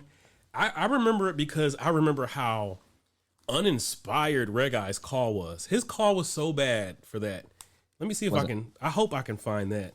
Because Red Eye was just kind of like, oh, whatever. Who cares? And I was like, wait, no. Possible that he didn't like Ricky. Could have been that he didn't like Ricky. It's also possible that by that point in time, the Cavs were like, all right, let's go see if we can get this kid. And Ricky Davis still in that game. Also likely, I would say even likely, because this would have been game 45. Wow. Did you just? So you're tanking. Did you just call that just now? Was it really game 45? No, I'm looking at it. I was like, holy shit. All right, let's see what we got. I think I got the call right here. Pay special attention to Red Eyes. I'm doing this without hearing it, so it's possible I may have misunderstood and it was another game, but listen to this. Against Quentin Richardson. Davis for the lead. Book it. Was there any doubt where the basketball was going to go? That's it? Yep, that was it. Game winner. Yeah, he didn't want that win, Yeah, did Ricky Davis, book it. And then he either did not like Ricky or he didn't want that win. It's one or the other. He's always had an air about him that I was just like, I just want to watch this game silently. Even now, he's doing these MAC games, and he's staring down his nose. He's like, hey, tell me about this, partner. And I'm like, oh, my God, I'm so glad Red Guy didn't do a lot of LeBron games. Yeah. So. Yeah, they yanked him. Yeah, no, and rightfully so. Like, yeah. Like, really? Like, we just got only our third win of the season, and you're acting like it was just a walk in the park? Like, what's happening? Right. Book it. What else Ricky we got Davis. from CBBI there? What else you want to comment on? Ricky Davis for 3. Book it. So shout out CBBI. I hope this is the intro to a bunch of engagements. That was pretty solid. Like CBBI. What was his final comment? His final comment really made me laugh. What was it again? Oh, it was Gunn's weird lizard people. I don't remember that. Did you see that? I don't remember that at all. So I actually was. I think I told you this, but I actually was driving on West Market Street, right by St. Vincent St. Mary's, when we won it. I pulled over, and all I heard and all I remember was Austin crying. Yes. They played. I didn't see it. We did have cell phones, but I didn't have like video on my cell phone or anything like that. Right. Just text. It was like a Boost or whatever it was. It was like a prepaid phone. Right. And I'm listening to the radio. I was listening to it might have been like Kendall Lewis or somebody like that. It was Cleveland Sports Radio, and they played the audio of Austin crying, and my eyes watered. I had no choice. Yeah, so, he knew. While you guys, while CBBI is sneaking, knew. Yeah, while CBBI is sneaking off and leaving his family to go find out in the back laundry room, I'm pulling over my car right at St. Vincent St. Mary. I'd like to say, Jig, that I had something to do with this because you think you impacted the? I mean, I'm just rolling, and I think I had struck out. I think I was trying to get with a honey or something like that, and around 7-8 o'clock, right before that game, because it was a playoff game that was about to start, I found out that I struck out that night, and so I was heading back to my house, which was on Rhodes Avenue up West Market, when this happened. So my strikeout actually led to the Cavs getting. It made one of the dominoes fall. There you go. So you guys are welcome, Cleveland fans as a whole. That I struck out. You're going to take some credit for that. Because I think I was heading originally I was heading down West Market, and I was getting ready to go out to Cuyahoga Falls, where the booty call was at that night. And when I got the news, I turned around, and I was right by St. V when those lottery balls dropped. So you're welcome. Yes. I would think that based on the time, I did not strike out that night. Not to be. I know what was going on that night for me back in college, so I would think I cannot take credit. Yeah. So absolutely no thanks to Jig, but absolutely thank me for. I mean, if that's where we're basing it on, I mean, if it's a matter of whether we were striking out or not, I mean, I can think of some times where I would have had some dry spells, but yeah, I definitely took one for the team that night. You took one for the team. Yeah. Here's our next call before we get ourselves in some trouble here. Because CBBI now can't play that for his family for sure. Right. Hey guys, this is Code87. Just calling in about my earliest memories of the Cavs, which was the 2007 playoff run. For me, it was really Game 5 and Game 6 that kind of sealed my fandom. Of course, the 48 special, LeBron 29 of the last 30, 25 straight against the Detroit Pistons. Game 6 with Booby's huge breakout. So it was kind of a different script from what we saw this year in the playoffs. But I think, maybe this season's a little closer to 06. Next year is when hopefully we'll be able to see that huge playoff leap. I think the story's not done for these Cavs. We've got a lot of growing that's going to happen from Mobley, from Garland, from Okoro if he stays around. I think Mitchell's still got a little bit more to show. I think Allen's going to continue to, be there. Hopefully we get to see some more inventive offense from the coaching staff, whether it's with the current crew or different staff. Hopefully we see some more movement in the off season, but I think it's not the board's kind of in a bad state right now. We're everyone's very pessimistic, but I think we're in good shape. Things are going to be great moving forward. Thanks, guys. We got. Who was that? Foucault 87. That's one of our longtime callers. Yeah, he's contributed a few times. Valued contributor. So always like optimism. He was basically saying, "Hey, I was a baby when this whole draft thing happened with this whole lottery and that whole season. He couldn't even remember that season, but his first season that he did remember was the 2007 Finals run with LeBron going video game James against the Pistons. And so I watched that game with CBBI in person. That's pretty awesome. Hey, good way. Hey, that's pretty. That's a good transition. Transition City. The Detroit. So the what did they call that? The Blazing Inferno game. He and I watched that game in person. Is that what they call it? Or not in person? Like we didn't watch it live. Like he and I watched it together. I've heard it called that before. Yeah, I've always just said he went video game James. It was. What's that? I've always referred to that. That as was one of the most impressive performances by any player that I've ever watched. And I remember like it was yesterday the way he took over that game and Mike Brown just standing over there just spitting in that cup, and I was just like, dude, I think this dude has arrived. You know, like that was the day. That was the day that he stepped into playoff greatness. Yep. So that's pretty awesome that he referenced that. It's also awesome that as he's bringing that up, it's a good bridge for you saying, hey, this is where me and CBBI were at this point in time. And now we were. Cool. Yeah, we watched that. We watched that game together. So shout out Foucault. We watched a bunch of playoff games together. We got two more, and like we're at 1:30, so I'm gonna try to breeze through these. Then we're gonna talk just a tiny little bit about wrapping that season up. And you know. Hey, this is the human Q-tip. I feel a little bit better, so I'm going to try to make this call. What I remember about 2002, 2003 was the guy you didn't mention, Milt Palacio, and what it meant for the tank. Worst tank commander we've ever had.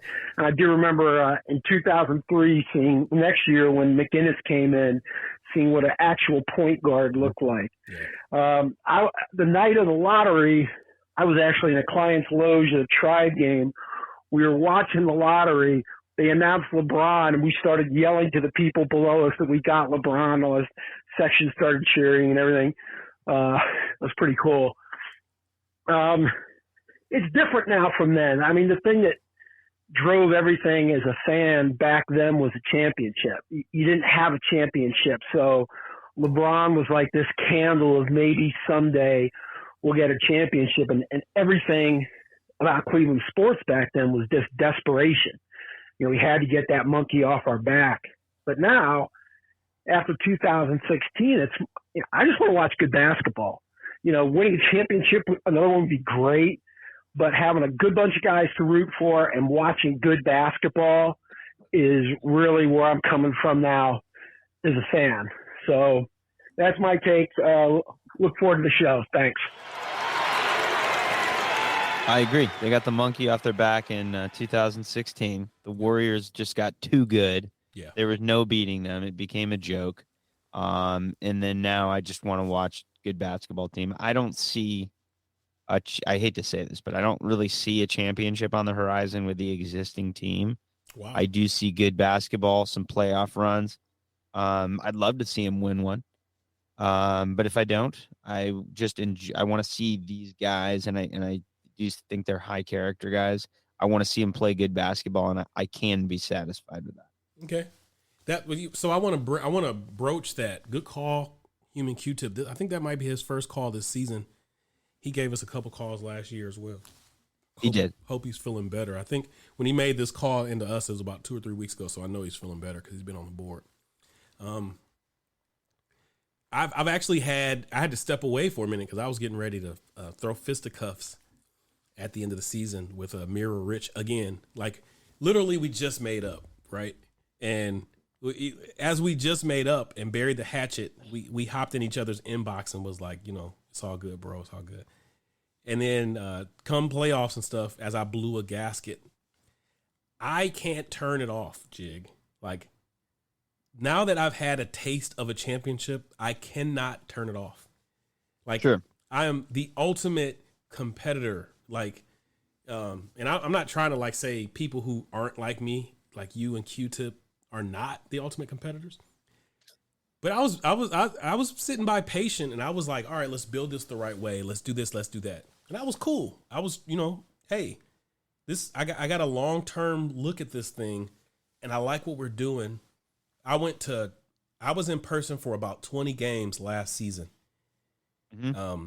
I saw maybe 4 or 5 Cavalanches in person. Mm-hmm. Sat courtside for 3 of them before Rubio went down. And then as that happened and stuff, and I was like, oh, I really started souring on JBB. You remember, we were on one of our rubber rim job calls, and I was like, I'm getting ready to drive down to Atlanta for this game. You remember that? Like, I was just, I was putting my money where my heart was at.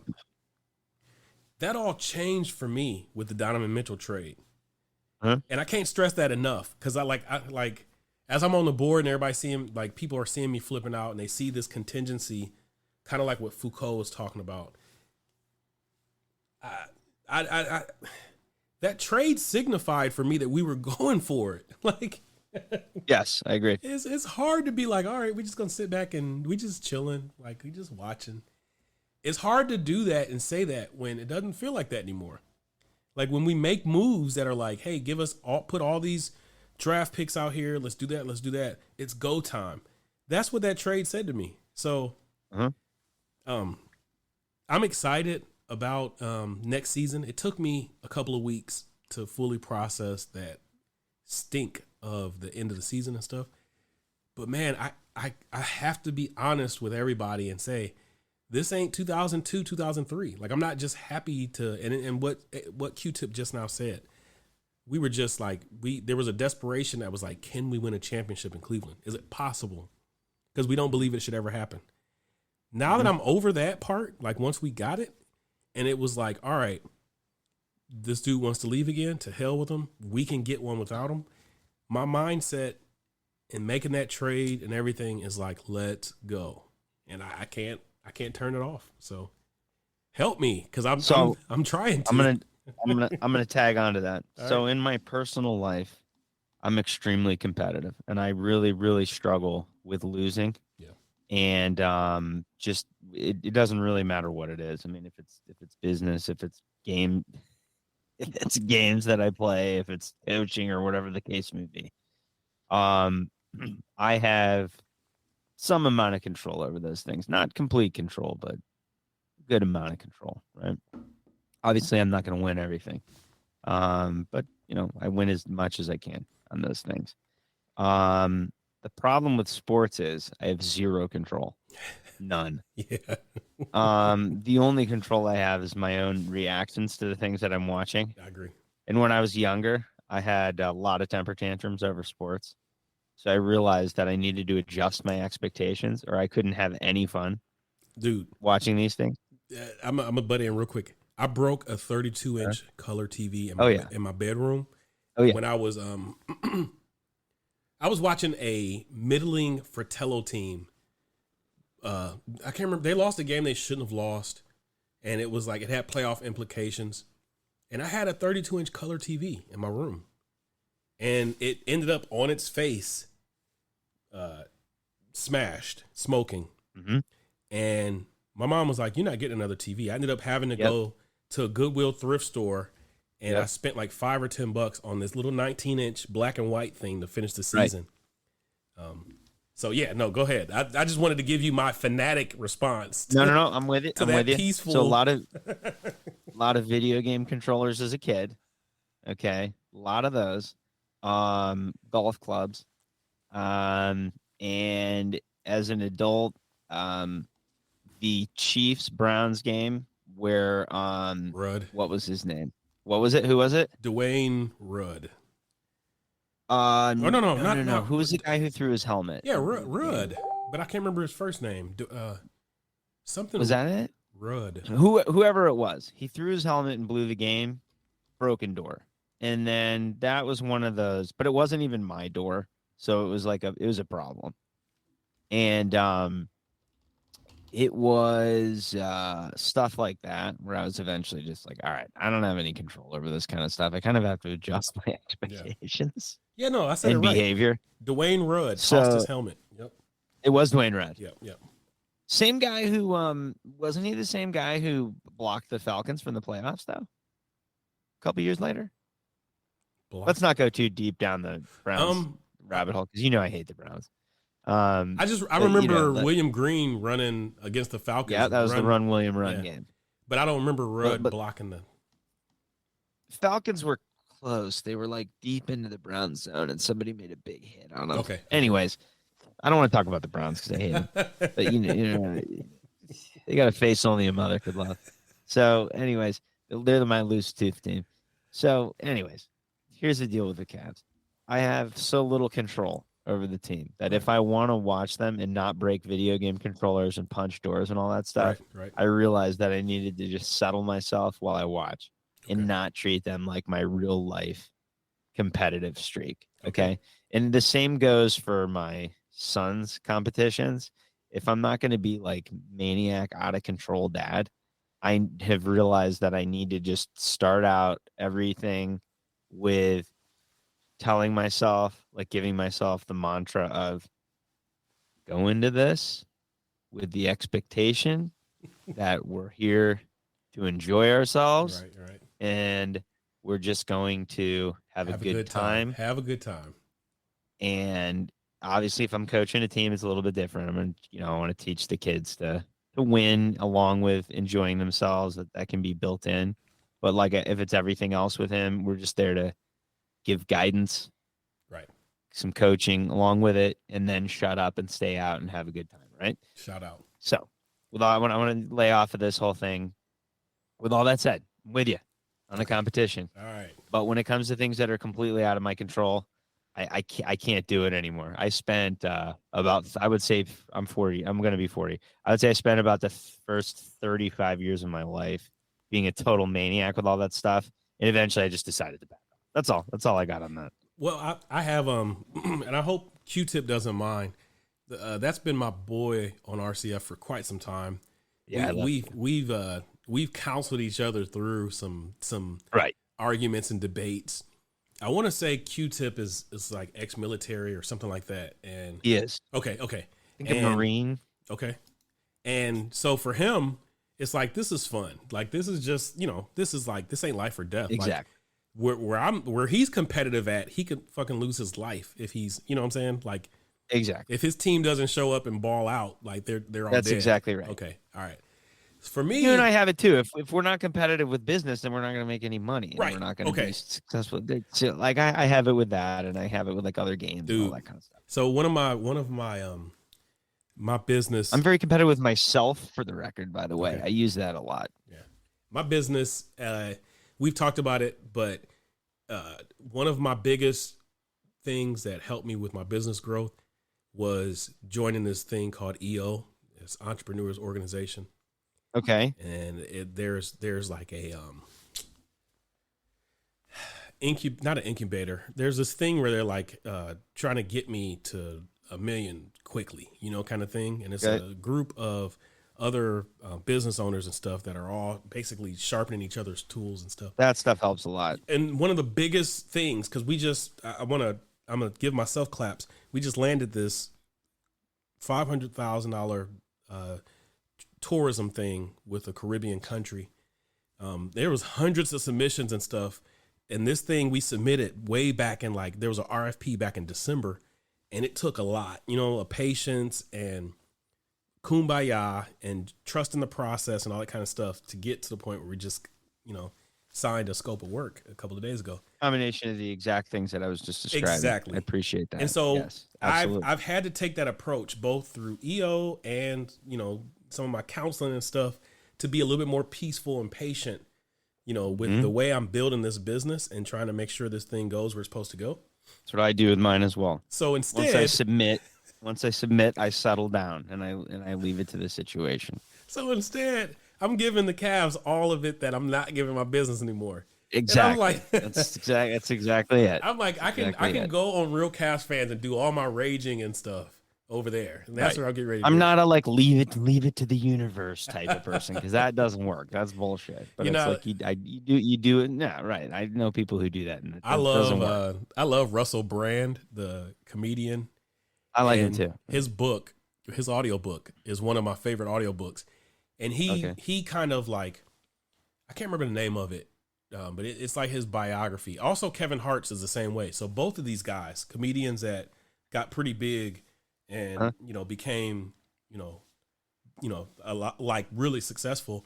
Both of them got there by basically taking this crazy dude and being able to like grow and being able to be a little bit more kumbaya with the process, which is what you and Q-Tip are talking about. Yeah. So shout out to those guys and shout out to working their asses off. Well, yeah, of course, working your ass off, but not keyboard raging every time the Knicks hit a shot in the playoffs just now. So it's got to be a combination of the two. We're tying this all together with this time capsule. We're gonna have one more call, and then we're gonna close the door on the year 2002, 2003, because I know for a fucking fact that we're already at 2 hours. Crazy thing about this time capsule jig is we can do whatever the hell we want because the season's over. So we're just the finals just started, and Denver just blew the socks off of Miami. Oh, can I say something? Please. I love Nikola Jokic so much. Yeah, no, he's fun. I can't even handle it. He's fun to watch. I always wanted the one thing I wanted in basketball that I didn't get to do.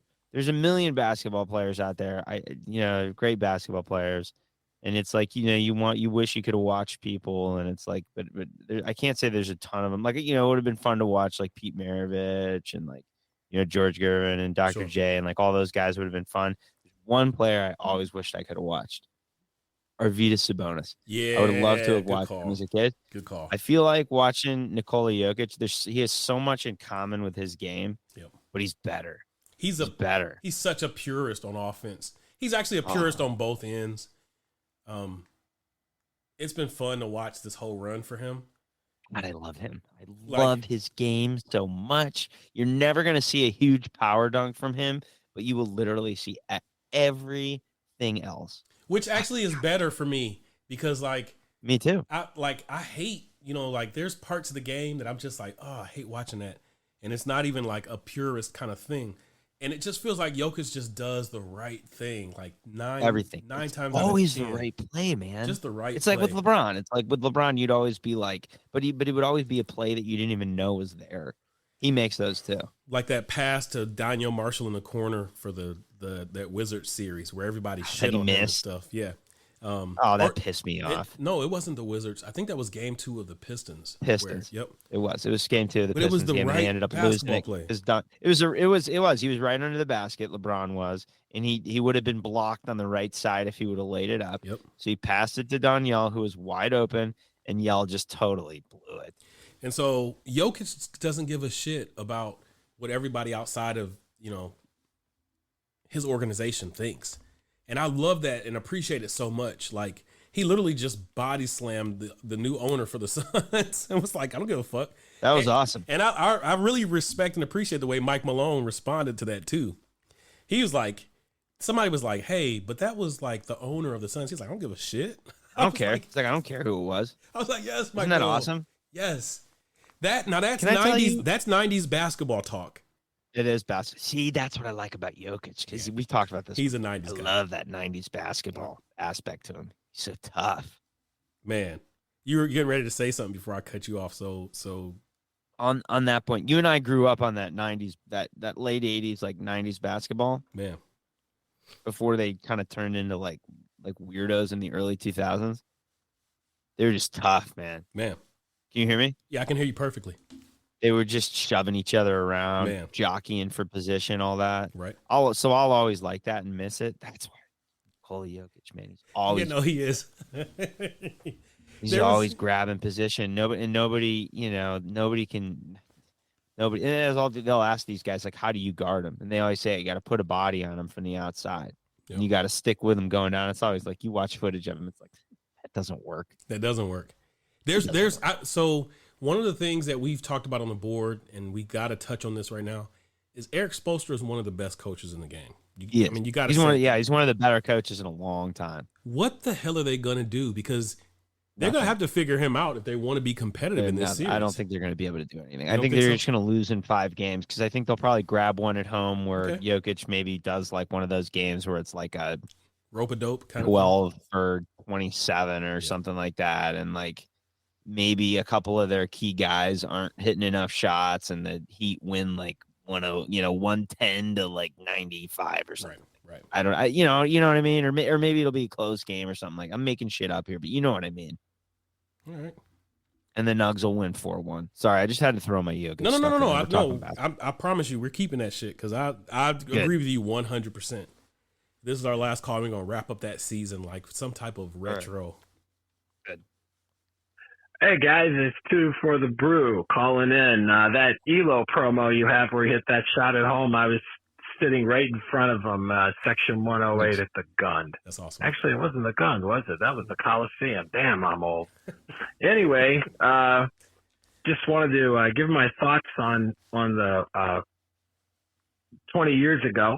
At the time, I was the age the same as Brad Daugherty's number. I was home with my kids, 16 and 12 years old, waiting for the lottery when it came up. And boy, was that an awful year. I was sitting in Cincinnati at the time, NBA desert. You can't get any NBA news down there. And nothing really to talk about locally except Wayne Boxmiller and Eric E.T. Thomas had a show in Cincinnati where all they did was denigrate LeBron for losing to Roger Bacon High School. Man, I hated Roger junior Bacon. year. It sucked. Fucking hated So him. I'm sitting there waiting. We got a 22.5% chance. Terry Pluto said, no, there's no way, guys. We're not getting LeBron with a 22.5% chance. And with Cleveland, could have been a 92.5% chance with our luck. We weren't getting him. That team that we had going into there was horrible, just horrible. I mean, Ricky Davis with his rebound. We traded away Andre Miller in the last preseason and replaced him with Darius Miles. We had DeJuan Wagner, the original chucker, really. Just a terrible group. So we're sitting there. We didn't have nothing. We're waiting, and then they roll through the lottery, and it's down to it's either going to be us or Memphis, and there's Jerry West sitting there. It's like, West is going to get this pick, not us. And then the commish pulls the Memphis Grizzlies out, or maybe it was Detroit. I think it was Detroit, right? And Memphis had to trade. And we had them. And I start leaping up and down. I'm jumping around. I'm screaming at the top of my lungs. And my two kids are looking at me like, Dad, what the hell? What's wrong with you, man? But we got them. We got LeBron James. It was the single most shocking Cleveland moment for me. I didn't think there was any way we were going to get him. And then what did we do? Well, people complain now about Kobe, about the moves we made, about the draft picks. Well, we didn't take Halliburton, or we took Dylan Windler. Oh, we got Mobley and Garland. What did we get in the 21st century to kick it off? Sagana Job, Luke Jackson, Haywood, DeJuan Wagner, Luke Jackson, Shannon Brown, J.J. Hickson, and Christian Iyenga. Those were our first-round draft picks in the first decade of the 21st century. No wonder LeBron left. We screwed up, man. We just screwed up. Now I think we got a better GM. He's got work to do. The team has work to do. I'm not too sure about JBB. He may end up being another Paul Silas. Brew coming with it, man. Did he have a set? Is there a part two, or was that the? It cut off right there, which actually I think is beautiful because I want us to kind of close by having a segment where we just recapture the energy of that win. You know what I'm saying? Like, the season was shit, like Brew just said. We knew going into the season that they just traded away, our second best player in Andre Miller for a crapshoot. And like we talked about what we were doing that night. He was sitting at home and he saw Jerry West, and could you imagine, like, as a 40-year-old, so we're both hitting 40. Could you imagine we haven't won a championship yet? We're at our age, and we think this kid might be like Wembanyama, and you just know that the NBA is going to give him to Jerry West. You know it. Like, confident. Like, that the NBA is going to give him to Jerry West or whoever. Joe Dumars, I think, was the thing. And, man, that night was amazing. Like, just. It was. We have to sit in that energy for a second. Like, he drew some parallels, and I can appreciate him to basically say, slow down, chill out. The cupboard's not bare, which he's accurate about. Because there has been some of that energy on the board, and we do want to push back against that. We've got 3 legitimate all-stars. There's much talent on the team. and we got a fourth guy that, you know, is locked in for pretty good time, and still has room to grow and pretty solid. That cupboard was bare. Like that cupboard. That was horrible.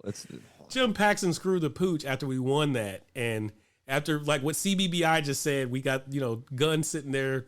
He was counting them checks already. He was like, "Oh, I'm about to sell this shit and get out of here," because he didn't know within less than lizard person. Yeah, within less than a year, Boozer was getting ready to stab him in the back. Wait, no, we said we're gonna keep it happy. So Boozer gets ready to stab him in the back. Right. That prompts, you know, Gunn to be like, I want out of the basketball business, like for real. And in comes this dude from Detroit who ultimately willing to spend, you know, was willing to open up the pocketbook, turn the team over to Ferry and a young head coach and Mike Brown, who'd never been a head coach before. Mike Brown before that was the guy who broke up the fight. He was trying to break up the fight. Yeah, he was the guy who was trying to shield Steven Jackson and catching all types of beers and stuff in Detroit. Right. I did forget about that. It's easy to forget that Mike Brown was part of that. He was a video coordinator, and it was awesome that all of this stuff came from that, and ultimately we did get our title. But that night, man, you cannot forget that 20 years ago at this time, same way Spurs are feeling right now, Spurs fans and that whole fan base reinvigorated. That's what they got. That's what we were doing. So there's absolutely what a perfect way to end this. We had 40-year-old Two for the Brew down in Cincinnati, wondering if he was ever going to see a championship in his lifetime. Yeah. And that night, it basically was like, you're going to get at least one. You know, that's what led to it. Yeah. Yep. So, and no matter what, we always had a competitive team every year. Yeah. No, we did. During the every year was fun. During that era, we had some fun. So that's a way that we kind of put a bow on this thing. Human Q-Tip and Jig, and also Two for the Brew saying, hey, you know, enjoy the ride, you know? Like, of course. I think so. If you don't have control over something, you might as well. Yeah. I mean, 20 years ago, you never thought we were going to see what we ended up seeing, which is a guy who's arguably one of the greatest basketball players of all time, put in quite a bit of his legacy and work with us, right? Absolutely. There's no telling what the year 2023, 2024 is going to bring our way, but let's enjoy the ride a little bit more as opposed to just trying to take these guys' heads off. Now, like as Brew just said, I'm gonna stay firm on. I don't believe JB is the guy to get us there, but the beauty of it is, as long as this heart is beating that I get to sit back and you know, see it play out. You know, like. Absolutely. There's a possibility that as this season starts, this guy has a come to Jesus moment, and he turns the corner, you know? So possible. And if he doesn't, it is a I think it's an attractive situation for a new coach, should one come along. Man. Because I'll tell you one thing I want to touch on real quick. Monty Williams just got the biggest contract ever in NBA coaching history. Right. So there's going to be money out there, and you got a lot of talent on this team. That was like a Deshaun Watson contract for a head coach. Right. Exactly. And that might change the landscape of what going forward. Exactly. And it also puts in perspective, that's like a $10 or $11 million a year. With incentives, it can get up to like 12. Right. That's guys like Ty Lue after this season right here with the Clippers, they're going to be like, I need to get that money. Or, you know, there's a couple of people that are going to be like, hey, if he can go to the wasteland of Detroit and get that and try to really put his mark on basketball, you know, I'm willing to go where there's even more talent and try to do something similar to that. So, you know, we still got that owner. We still got that owner who, once LeBron was secured, he came in and opened up that wallet and was like, let's go fucking do this. Yep. So we're in good hands still. I think so. You know,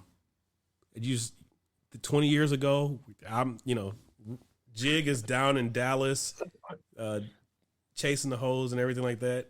I'm up in Akron striking out. CBBI come on. Lies. CBBI is in Florida, sneaking off from family functions. Two for the Brew is down in Cincinnati, sitting in a family room, you know, turning married everything with children. up. Foucault is in the crib, not even drinking Similac. Yeah. And who was the other call? JJ. JJ is out in California recruiting already. He's already scouting high school to pro players and stuff. Yeah. And there was one more call that but that's charge it to my heart. Oh, Q-Tip. Q-Tip is in Jacobs Field, drinking beers and high-fiving as the tribe is doing their thing. And all of us calling the sweet baloney. All of us 20 years later, we got a championship to our names, and we're on the, slowing down and enjoying the ride of pursuing another one. Like just take it game by game, start enjoying this thing. That we're on the same page there. Yep. All right. Rubber Rim Job's first time capsule. Thank you, brother. Like you gave me not only were you playing injured, you gave us a strong 2 hours just now. Like, thank you very much. This is my Michael Jordan game, man. Man, that was awesome. I want to thank your family for making it possible, because I know for a fact you got Pip and them carrying you out. You got the towel over your head. That was a pretty good performance, Jig. Thanks, man. You too. Yeah, we came with it. Done it without you. Rubber Rim Job from the year 2002, 2003. These guys are signing off. This is Joe Tate. Have a good night, everybody.